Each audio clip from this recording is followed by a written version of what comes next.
Hi again everyone. This is the second video around Assessment 1.2, the Board of Directors Assessment. I want to focus in this video a little bit more about how you might present the information for your Board of Directors presentation. You can really choose any presentation software that you'd like. I expect that most of you will probably use PowerPoint, but any other software is fine. Last year we had a few students who used Prezi, and that was fine, and they then gave us their speaking notes in a Word document that accompanied the Prezi presentation.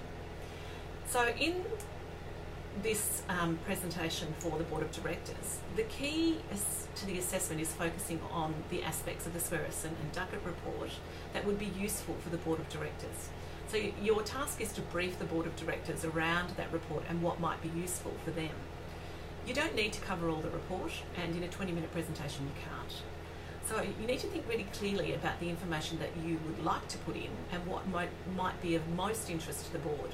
And so I suggest you do a bit of a brainstorm after you've had a look at the demographic information, some of the health and wellbeing data that I talked about in video 1. You can really take any focus that you like. So the students who do really well in this assessment in the past are those that have a clear idea of what their message is going to be. They don't try and focus on too much information. They use some really good examples that are relevant to the board, and that they draw information from other sources, and that they reference that information throughout their presentation and in the reference guide, in the reference list, at the end. So I think it's really important to think about, what sorts of things might the board want to know. You don't have to write a speech. We're not expected you to write a verbatim word-for-word speech and submit that. The notes that you present really need to indicate that you've got enough content for 20 minutes.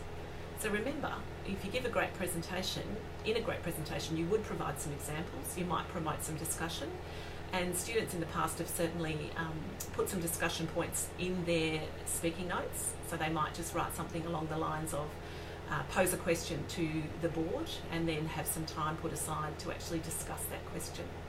So your speaking notes really need to be detailed enough so that if there was a board member who was absent during the presentation, that they'd be able to pick up those notes and would be able to clearly follow what your presentation was about. So remember the tips for a good presentation, the old KISS approach, so the keep it simple approach. Don't make your slides too busy. Think about your fonts, think about your colours and all those things that you know about what makes a good presentation. All of the information that you want to convey to the board doesn't need to go on the slide. That's what your notes are for. So you might want to have 3 or 4 key points that are made on the slide really clearly, referenced when necessary, and then you will have some of the notes that go with that within the speaker's notes. So we've produced one slide as an example that we've put up onto the Assessment 1.2 section for you to have a look at. This is only a guide, and I'm sure that most of you will do a much better job than this quick 5-minute slide. So if I was doing the presentation and I was starting out like you are, I would think about possibly doing no more than 5 or 6 slides, and making sure that the slides convey the important points and then putting the additional information that goes with that into my speaker's notes.